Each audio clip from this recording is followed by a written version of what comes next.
been stuck at the checkout with a dead iPhone? Thinking you're completely cashless? Think again.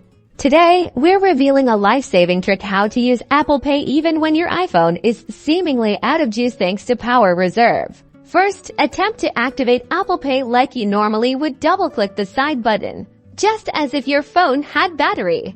If you're in luck, you'll see your Apple Pay cards appear, even with that dreaded low battery icon lurking nearby. This is Power Reserve in action. Now hold your iPhone near the contactless payment terminal, just like you usually do with Apple Pay. Wait for the transaction to complete. You should see a check mark on the terminal confirming your payment went through.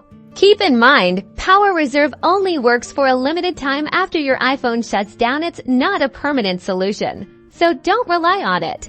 This feature is also available only on certain iPhone models, so check your device's specifications. Always aim to charge your phone properly, but Power Reserve is your backup when you need it most.